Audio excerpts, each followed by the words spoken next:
بسم اللہ الرحمن الرحیم۔ صحیح بخاری کتاب الجہاد، جہاد سے متعلق احکام و مسائل۔ جہاد کی فضیلت اور غزوات میں نبی صلی اللہ علیہ وسلم کا طریقہ کار۔ ارشاد باری تعالیٰ ہے، اللہ تعالیٰ نے اہل ایمان سے ان کی جانیں اور ان کے مال جنت کے عوض خرید لیے ہیں۔ اللہ کی راہ میں لڑتے ہیں، مارتے بھی ہیں، مرتے بھی ہیں۔ تورات، انجیل اور قرآن سب کتابوں میں اللہ کے ذمے یہ پختہ وعدہ ہے، اور اللہ سے بڑھ کر اپنے وعدے کو وفا کرنے والا کون ہو سکتا ہے؟ لہٰذا تم نے جو سودا کیا ہے اس پر خوشیاں مناؤ، اور یہی بہت بڑی کامیابی ہے۔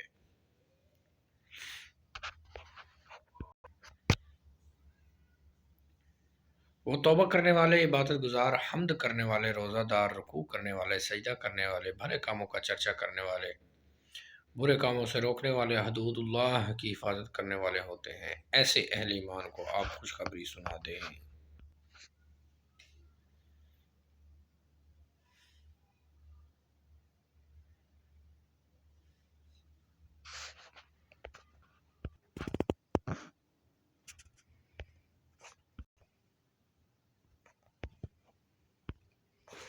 دو ہزار سات سو بیاسی صحیح بخاری۔ حضرت عبداللہ بن مسعود رضی اللہ تعالیٰ عنہ سے روایت ہے، انہوں نے کہا کہ میں نے رسول اللہ صلی اللہ علیہ وسلم سے پوچھا، اللہ کے رسول کون سا عمل افضل ہے؟ آپ نے فرمایا بر وقت نماز ادا کرنا۔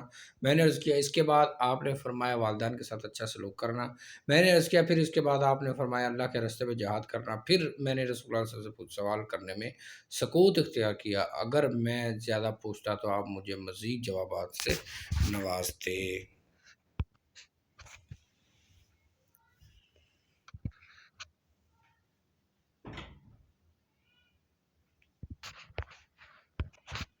حضرت عائشہ رضی اللہ عنہ سے روایت ہے، انہوں نے پوچھا، اللہ کے رسول ہمارے خیال کے مطابق جہاد مال میں سے افضل ہے، تو ہم عورتیں جہاد نہ کریں؟ آپ نے فرمایا لیکن تمہارے لیے سب سے افضل جہاد حج مقبول ہے جس میں گناہ نہ ہو۔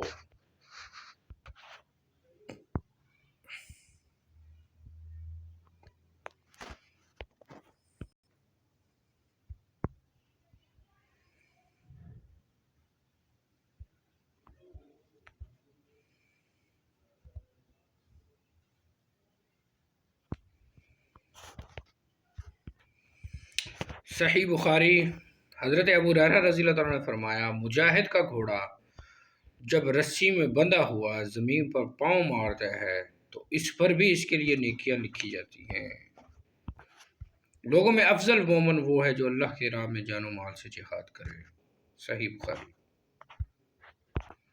صحیح بخاری حدیث نمبر 2786۔ رسول اللہ صلی اللہ علیہ وسلم کی خدمت میں عرض کیا گیا، اللہ کے رسول لوگوں میں افضل شخص کون ہے؟ آپ نے فرمایا، وہ مومن جو اللہ کے راستے میں اپنی جان اور اپنے مال سے جہاد کرے۔ صحابہ کرام نے عرض کیا، اس کے بعد کون افضل ہے؟ آپ نے فرمایا، وہ مومن جو پہاڑ کی کسی گھاٹی میں رہنا اختیار کرے، وہاں اللہ سے ڈرتا رہے اور لوگوں کو اپنے شر سے محفوظ رکھے۔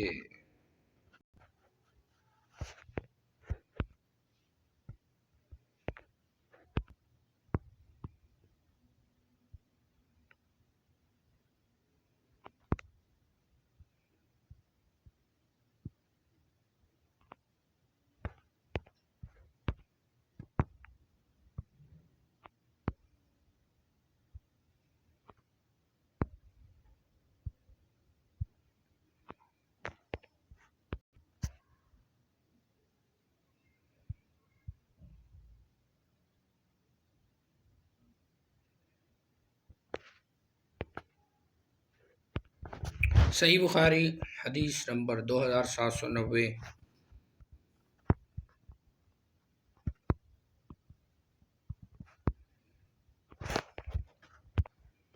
2791۔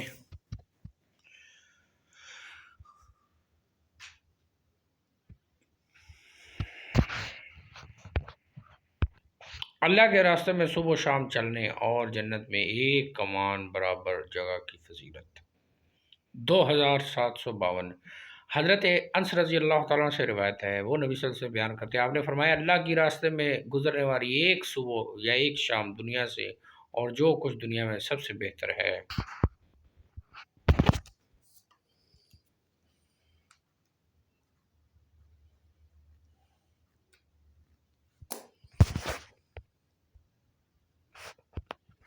حضرت ابو ہریرہ رضی اللہ تعالیٰ سے روایت ہے، وہ نبی صلی اللہ علیہ وسلم بیان کرتے ہیں، آپ نے فرمایا جنت میں ایک کمان کے برابر جگہ دنیا کی تمام چیزوں سے، ایک کمان تقریباً 3 فٹ کی ہوگی یا 4 فٹ کی ہوگی، نیز آپ نے فرمایا اللہ کے راستے میں صبح یا شام جانا ہر اس چیز سے بہتر ہے جس پر سورج طلوع یا غروب ہوتا ہے۔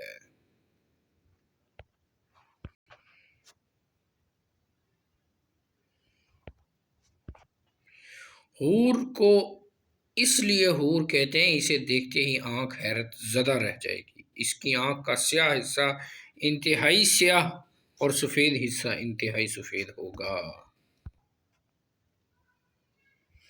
حضرت انس بن مالک رضی اللہ عنہ سے روایت ہے، وہ نبی صلی اللہ علیہ وسلم بیان کرتے ہیں، آپ نے فرمایا جو کوئی شخص فوت ہو جائے اور اس کے پاس اس کی کوئی بھی نیکی جمع ہو، اسے یہ بات پسند آئے گی کہ وہ دنیا کی طرف چلا جائے، خواہ اسے ساری دنیا اور جو کچھ اس میں سب کچھ ہے مل جائے، لیکن شہید جو شہادت کی فضیلت دیکھ چکا ہو تو اسے یہ پسند ہوگا وہ دنیا میں واپس چلا جائے اور دوسری مرتبہ شہید یا قتل کر دیا جائے۔ حضرت انس رضی اللہ تعالیٰ سے روایت ہے، وہ نبی صلی اللہ علیہ وسلم بیان کرتے ہیں، آپ نے فرمایا اللہ کے راستے میں ایک صبح ایک شام گزارنا دنیا اور مافیہ سے بہتر ہے، اور تمہارے لیے جنت کی 2 ہاتھ زمین یا کوڑے کی مقدار جگہ دنیا اور مافیہ سے بہتر ہے۔ اگر جنت کی کوئی عورت زمین کی طرف ایک نظر دیکھے تو جنت اور زمین کے درمیان سب کچھ روشن کر دے اور خوشبو سے معطر کر دے، نیز اس کے سر کا دوپٹہ بھی دنیا اور مافیہ سے بڑھ کر ہے۔ اتنے تو بڑی وڈی سبحان اللہ آئے گی بابا۔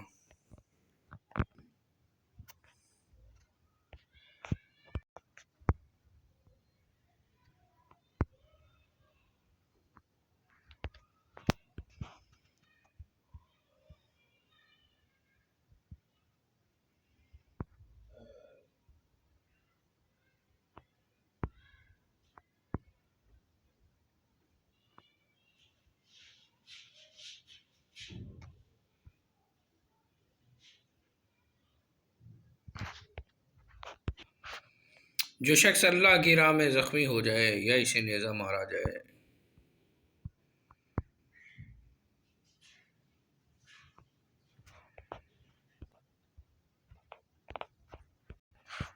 یہ آپ صلی اللہ علیہ وسلم نے 70 صحابہ جو ہیں ایک قبیلے نے دھوکے سے لے گیا آپ صلی اللہ علیہ وسلم سے اور پھر ان کو جا کے قتل کر دیا، یہ وہ والا واقعہ۔ حضرت انس رضی اللہ عنہ نے کہا اس واقعے کے بعد ہم یوں تلاوت کیا کرتے تھے، ہماری قوم کو ہمارا پیغام پہنچا دو کہ ہم اپنے رب سے جا ملے ہیں، ہمارا رب خود بھی ہم سے خوش ہے۔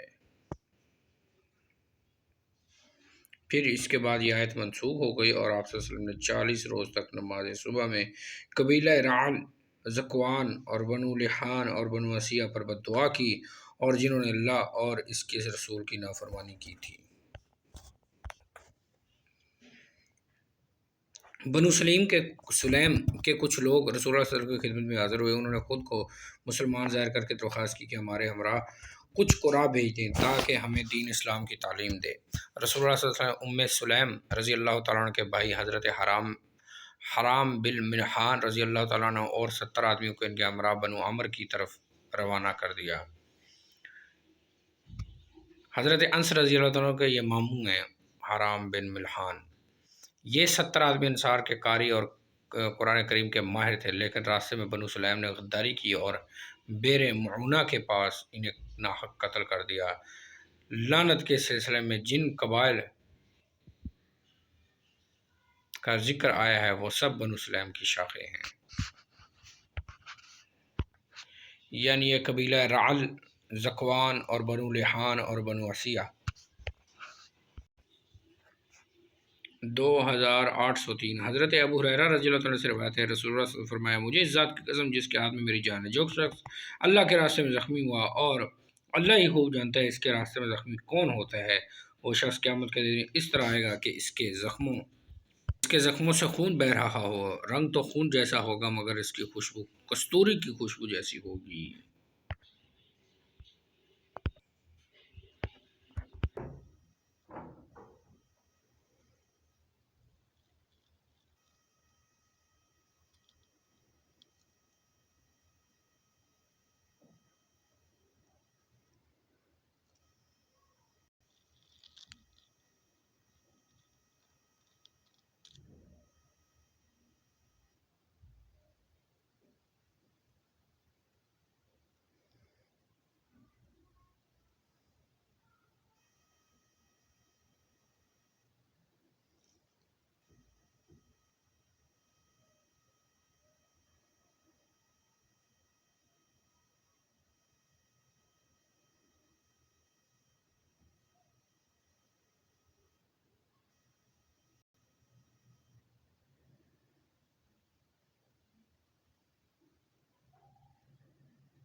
حضرت انس رضی اللہ تعالیٰ عنہ سے رہی روایت ہے، انہوں نے کہا انس بن نضر رضی اللہ تعالیٰ عنہ کی بہن ربی نامی بہن نے کسی خاتون کے دانت توڑ دیے۔ رسول اللہ صلی اللہ علیہ وسلم نے قصاص لینے کا حکم دیا۔ حضرت انس بن نضر نے عرض کیا، اللہ کے رسول، اللہ اس ذات کی قسم جس نے آپ کو حق کے ساتھ مبعوث کیا ہے، اس کے دانت نہیں توڑے جائیں گے۔ چنانچہ مدعی جو ہے وہ توان لینے پر راضی ہو گئے اور قصاص کا خیال چھوڑ دیا۔ اس پر رسول اللہ صلی اللہ علیہ وسلم نے فرمایا، بلا شبہ اللہ تعالیٰ کے کچھ بندے ایسے ہیں، اگر وہ اللہ کا نام لے کر کسی بات پر قسم اٹھا لیں تو اللہ تعالیٰ ان کی قسم کو پورا کر دیتے ہیں، اور یہ وہی مجاہد ہیں جو جنگ احد میں پھر شہید بھی ہوئے۔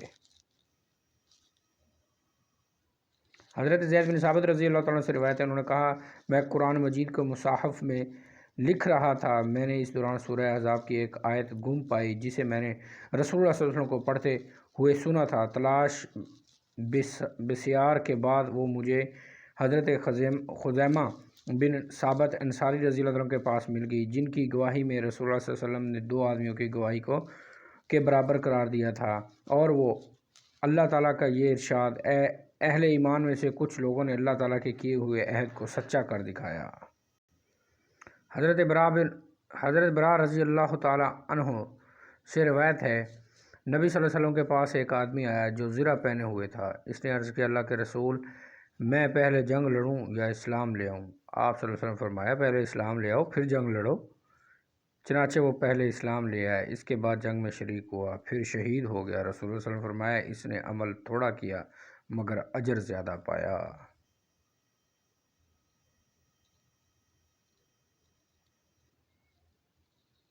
حضرت انس بن مالک رضی اللہ تعالیٰ عنہ سے روایت ہے، ربی جو برا کی بیٹی اور حارثہ بن سراقہ رضی اللہ تعالیٰ عنہ کی والدہ ہیں، وہ نبی صلی اللہ علیہ وسلم کے پاس حاضر ہو کر عرض کرنے لگیں، اللہ کے نبی، کیا آپ مجھے حارثہ رضی اللہ تعالیٰ عنہ کے متعلق نہیں بتائیں گے؟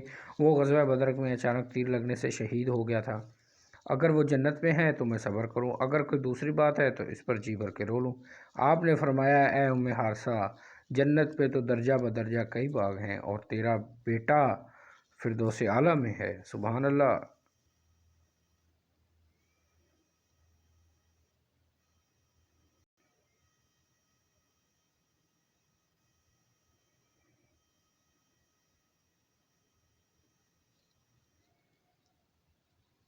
حضرت عمار ابن یاسر 2 اینٹیں اٹھا کر لے کے آ رہے تھے۔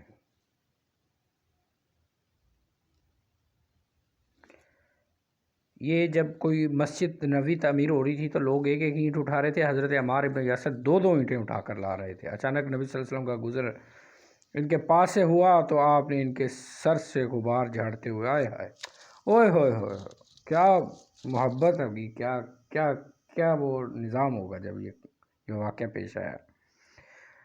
سر سے غبار جھاڑتے ہوئے فرمایا، افسوس، عمار کو ایک باغی جماعت قتل کرے گی، عمار کو ایک باغی گروہ قتل کرے گا، عمار انہیں اللہ کی طرف دعوت دیں گے اور وہ انہیں آگ کی طرف بلائیں گے۔ غزوہ خندق کے بعد نبی صلی اللہ علیہ وسلم نے زرہ اور ہتھیار اتار دیے۔ نبی صلی اللہ علیہ وسلم کے پاس جبرائیل علیہ السلام آئے اور فرمایا، آپ نے ہتھیار اور زرہ اتار دیے؟ ہم نے تو نہیں اتاری۔ رسول اللہ صلی اللہ علیہ وسلم نے فرمایا، تمہارا کہاں کا پروگرام ہے؟ جبرائیل علیہ السلام سے پوچھ رہے۔ انہوں نے کہا، اس طرف، وہ بنو قریظہ کی طرف اشارہ کیا۔ حضرت عائشہ کا بیان ہے کہ رسول اللہ صلی اللہ علیہ وسلم اسی وقت ان کی طرف روانہ ہو گئے۔ یہ بنو قریظہ والوں نے 2 نمبری کی تھی یہ خندق کے موقع کے اوپر، کیونکہ یہ آپ صلی اللہ علیہ وسلم کے ساتھ ان کے معاہدے تھے کہ آپ دشمنوں کا ساتھ نہیں دیں گے، تو یہ ایک ہی جگہ تھی بنو قریظہ کی طرف سے جہاں سے دشمن جو ہے خندق کے موقع پر وہاں سے انٹری مار سکتے تھے مدینہ میں۔ بنو قریظہ یہود مدینہ کا ایک قبیلہ تھا جن سے مدینہ طیبہ پر کسی طرف سے حملہ ہونے کی صورت میں مشترکہ دفاع کرنے کا معاہدہ ہوا تھا، لیکن انہوں نے غزوہ احزاب کے عین موقع پر عہد شکنی کی اور دغا بازی کا ثبوت دیا، اس لیے اللہ تعالیٰ کے حکم سے انہیں کیفر کردار تک پہنچایا گیا۔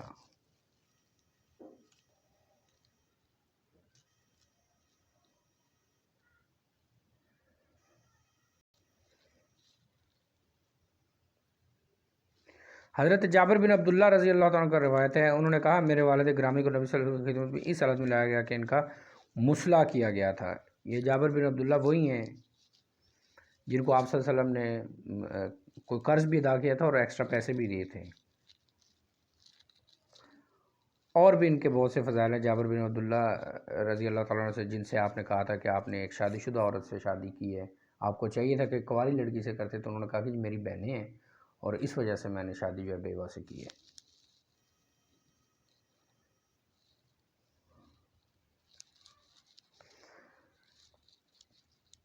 عورت کی آواز سنی اور کہا گیا یہ عمرو کی بیٹی ہے، اس کی بہن ہے۔ آپ صلی اللہ علیہ وسلم نے فرمایا تم کیوں روتی ہو، یا فرمایا تم اس پہ مت رو، اس پر تو فرشتوں نے برابر اپنے پروں سے سایہ کر رکھا ہے۔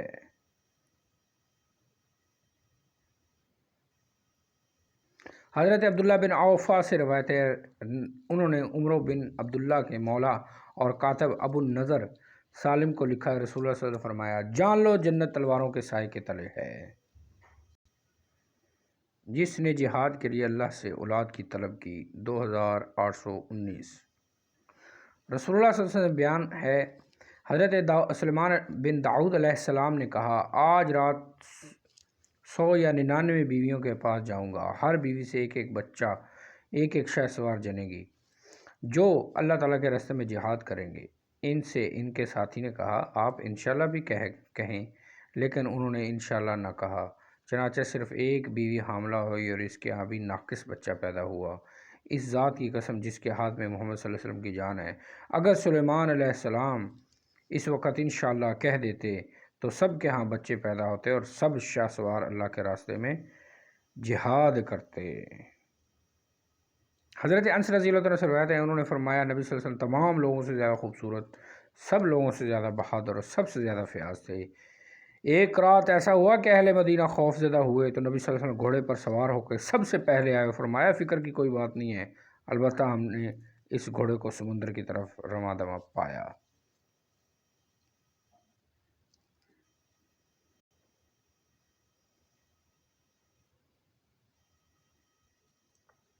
حضرت انس بن مالک رضی اللہ تعالیٰ سے روایت ہے، انہوں نے کہا نبی صلی اللہ علیہ وسلم یہ دعا پڑھا کرتے اے اللہ میں تیرے ذریعے سے عاجزی، سستی، بزدلی، بڑھاپے کی ذلیل حدود میں پہنچ جانے سے پناہ مانگتا ہوں۔ میں پناہ مانگتا ہوں زندگی اور موت کے فتنوں سے، نیز تیرے ذریعے سے عذاب قبر سے پناہ چاہتا ہوں۔ حضرت صاحب بن یزید رضی اللہ تعالیٰ عنہ سے روایت ہے، انہوں نے فرمایا طلحہ بن عبداللہ، عبید اللہ، سعد بن ابی وقاص، مقداد بن اسود اور عبد الرحمن بن عوف رضی اللہ تعالیٰ عنہم کا ساتھی رہا ہوں۔ ان میں سے کسی کو میں نے رسول اللہ صلی اللہ علیہ وسلم کی احادیث بیان کرتے ہوئے نہیں سنا، البتہ حضرت طلحہ بن عبید اللہ سے میں نے سنا کہ آپ غزوہ احد کے حالات بیان کیا کرتے تھے۔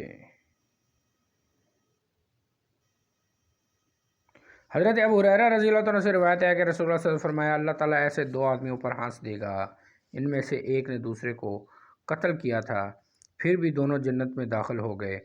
پہلا وہ جس نے اللہ کے راستے میں جہاد کیا اور وہ شہید ہو گیا، اور دوسرا اس کا قاتل جسے اللہ تعالیٰ نے توبہ کی توفیق دی کہ وہ مسلمان ہو کر شہید ہو گیا۔ اس طرح قاتل اور مقتول دونوں ہی جنت میں داخل ہو گئے۔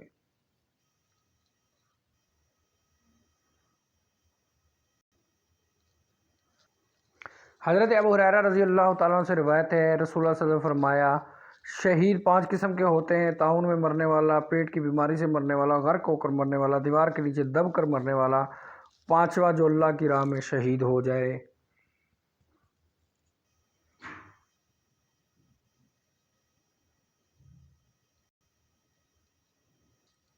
2833۔ حضرت ابو نضر سالم سے روایت ہے، حضرت عبداللہ بن ابی اوفا رضی اللہ عنہ نے تحریر لکھی جس میں میں نے خود پڑھا کہ رسول اللہ صلی اللہ علیہ وسلم نے فرمایا جب دشمن سے تمہاری مٹ بھیڑ ہو جائے تو صبر سے کام لو۔ صبر سے کام لو یہ مطلب نہیں ہے کہ اگلے کو کچھ کہنا نہیں ہے، یعنی بھاگنا نہیں ہے۔ صحیح بخاری 2834۔